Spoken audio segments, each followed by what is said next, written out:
Okay hi everyone. सो आज हमें HCV का एक क्वेश्चन डिस्कस करना है। Question number 21st। So it says a cylindrical vessel of diameter 12 centimeter contains 800 pi centimeter cube of water. A cylindrical glass piece of diameter 8 centimeter and height 8 centimeter is placed in the vessel. If the bottom of the vessel under the glass piece is seen by a paraxial rays, a figure is given. Locate its image. The index of refraction of glass is 1.5 and that of water is 1.33. Okay.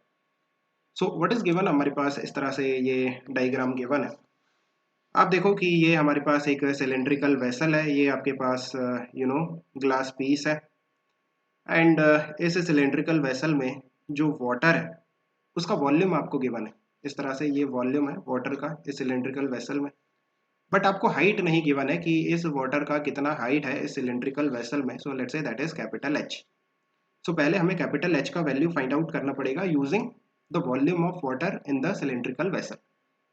सो अगर हम H height assume करते हैं then water का volume आप कैसे लिखोगे, पाई जो cylindrical vessel की रेडियस है वो होगी 6 स्क्वायर इंटू एच।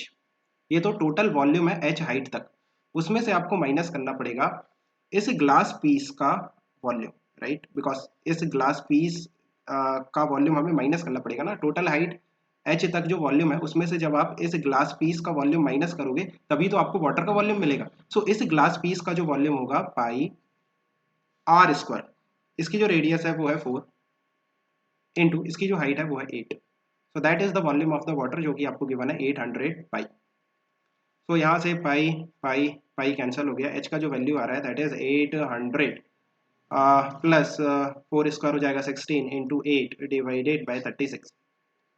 सो ये वैल्यू आप कैलकुलेट कर सकते हो, ये कितनी निकल के आएगी, मैं भी भूल गया कितनी आएगी।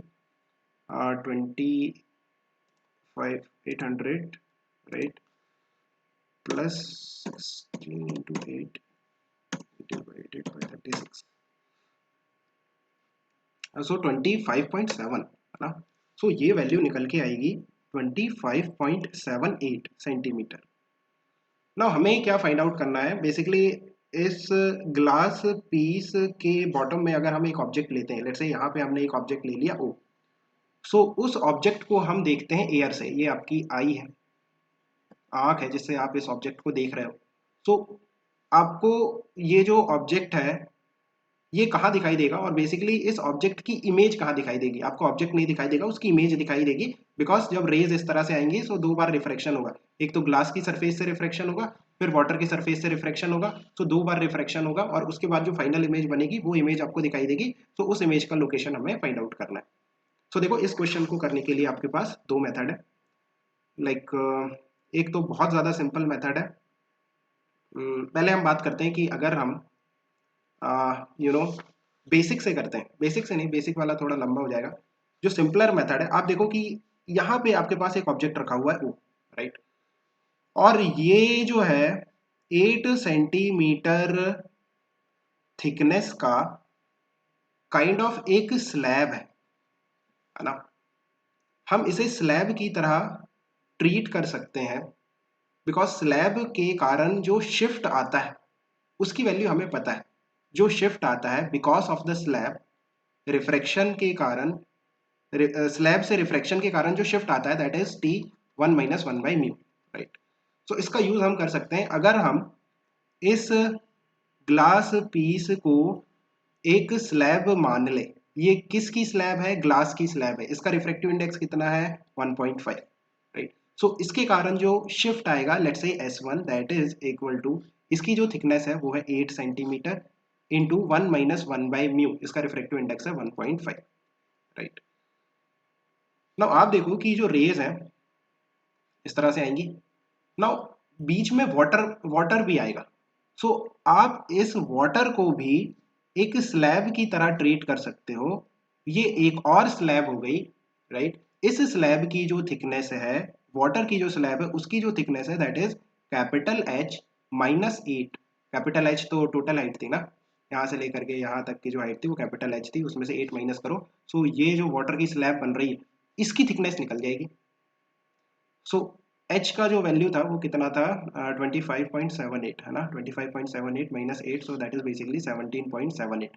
सो ये जो वाटर की स्लैब बन रही है इसकी थिकनेस है 17.78 एंड इसका रिफ्रैक्टिव इंडेक्स होगा 4/3। सो इसके कारण जो शिफ्ट आएगा S2, दैट इज बेसिकली इसकी थिकनेस हो गई 17.78, 1 माइनस 1 अपॉन म्यू 4/3, सो 4 और 3 ऊपर चला गया, राइट। एंड आप देखो कि S1 और S2 जो शिफ्ट है, अगर हम नेट शिफ्ट की बात करें so that will be S1 plus S2, और दोनों ही shift towards the you know incident, basically जो रे निकलेगी इंसिडेंट रे के डायरेक्शन में ही दोनों शिफ्ट होंगे, बिकॉज पहले जो रे जा रही है वो हमेशा डेंसर से रेयरर जा रही है, ग्लास से वाटर जा रही है, वाटर से फिर एयर जा रही है। सो जो शिफ्ट है दोनों ही केस में पॉजिटिव होंगे और in the direction of incident ray होंगे। सो S1 प्लस S2 मैंने ये वैल्यूज लिख दी हैं, आप दोनों को निकाल के प्लस कर लेना। इतना शिफ्ट होगा किस डायरेक्शन में, इंसिडेंट रे के डायरेक्शन में, और यू कैन से ऊपर की तरफ शिफ्ट होगा, है ना। तो ये वैल्यू कैलकुलेट कर लेना, कुछ 7.1 के करीब आएगी। सो 7.1 सेंटीमीटर का शिफ्ट आएगा फ्रॉम द बॉटम। तो इतनी हाइट ऊपर आपको फाइनल इमेज दिखाई देगी। एक मेथड तो ये है। अब अगर हम इसको एकदम बेसिक से करते हैं, है ना, लाइक 2 बार रिफ्रैक्शन लेके करते हैं, देन किस तरह से करोगे। आपके पास ये ऑब्जेक्ट रखा हुआ है, रेज जो है वो कुछ इस तरह से जाएंगी। लेट्स से जो पहली रे है वो ऐसे जाती है, ऐसे जाती है, ऐसे जाती है यहाँ पे, और एक रे ऐसे जाती है, समथिंग लाइक दिस। नाउ ये जो ग्लास है इसकी सरफेस पे रिफ्रैक्शन होगा, सो नॉर्मल ड्रॉ करो, ये नॉर्मल हो गया और ये भी नॉर्मल हो गया। नाउ ये जो रेज है वो डेंसर से रेयरर जा रही है, so away from normal shift कर दो, समथिंग लाइक दिस, और इसको भी कुछ इस तरह से अवे फ्रॉम नॉर्मल शिफ्ट कर दिया। सो आप देखो कि पीछे एक्सटेंड करने पे हमें यहाँ पे इमेज मिलेगी, लेट्स से I1। ये I1 इमेज बनी है because of the reflection from the glass की सरफेस, राइट। सो I1 की लोकेशन कैसे फाइंड आउट करेंगे, सरफेस से आप इसकी डेप्थ मान लो कितनी, H1। सो रिफ्रैक्शन का जो फॉर्मूला, रिफ्रैक्शन से जो इमेज बनती है उसका जो फॉर्मूला होता है, apparent depth H1 divided by original depth है 8 centimetre, is equal to म्यू2 by म्यू1, mu refractive index of the medium, जिस मीडियम में रेज जा रही हैं, सो वाटर में जा रही हैं, उसका रिफ्रैक्टिव इंडेक्स है 4/3 डिवाइडेड बाय म्यू1 refractive index of the medium, जिस मीडियम से रेज आ रही हैं, सो ग्लास से रेज आ रही हैं, उसका रिफ्रैक्टिव इंडेक्स है 3/2। सो ये कितना हो जाएगा, 8/9, राइट। सो H1 का जो वैल्यू निकल के आएगा that will B 64 divided by 9। H1 का लोकेशन हमें पता है, बेसिकली I1 का लोकेशन आपको पता है कि जो ग्लास की टॉप सरफेस है उससे H1 डेप्थ नीचे। ना आप देखो कि फाइनल इमेज I1 नहीं है। जब ये जो रिफ्रैक्टेड रेज हैं फर्दर आगे जाएंगी, देन वाटर की सरफेस पे भी तो एक बार रिफ्रैक्शन होगा। सो वाटर की सरफेस पे भी जब रेज आगे जाएंगी, something like this, so water की सरफेस पे जो रिफ्रैक्शन होगा, ना वाटर की सरफेस को ऐसे लगेगा कि ये जो रेज आ रही हैं ये I1 से आ रही हैं, उसे थोड़ी ना पता है कि बीच में रिफ्रैक्शन हुआ है। सो उसको रेज कहाँ से आती हुई दिखाई देंगी, I1 से। So kind of I1 object है सेकेंड रिफ्रैक्शन के लिए, वाटर वाटर की सरफेस से जो रिफ्रैक्शन हो रहा है उस रिफ्रैक्शन के लिए I1 ऑब्जेक्ट है। और ऑब्जेक्ट का जो डिस्टेंस है सरफेस से, ये डिस्टेंस हमने निकाला था, ये डिस्टेंस निकल के आया था कितना, 17.78, राइट। और ये डिस्टेंस है H1 जिसकी वैल्यू है 64.64/9। सो ये आपका ऑब्जेक्ट का डिस्टेंस है और ऑब्जेक्ट की डेप्थ है, एक्चुअल डेप्थ है।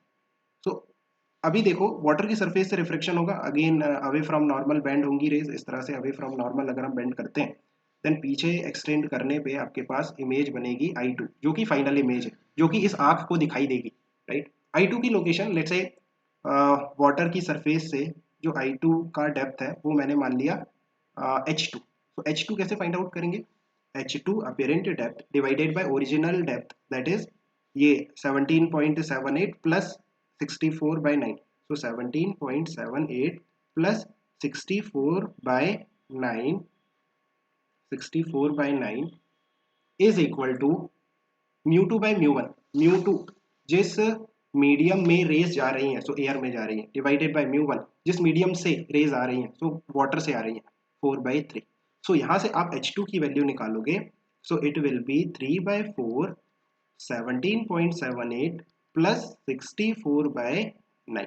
सो ये आपका H2 आया है। ये H2 I2 की लोकेशन है from the free surface of water, है ना, यहाँ से अगर मैं कहता हूँ कि इमेज कितनी ऊपर उठ गई, सो वो कैसे निकालोगे, देखो I2 है ना, सो कितनी ऊपर उठ गई, दैट इज कैपिटल H, ये जो हाइट है capital H minus H2, right.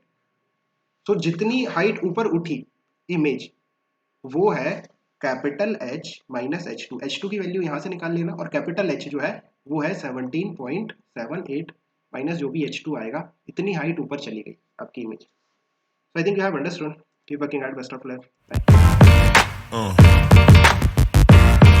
Yeah.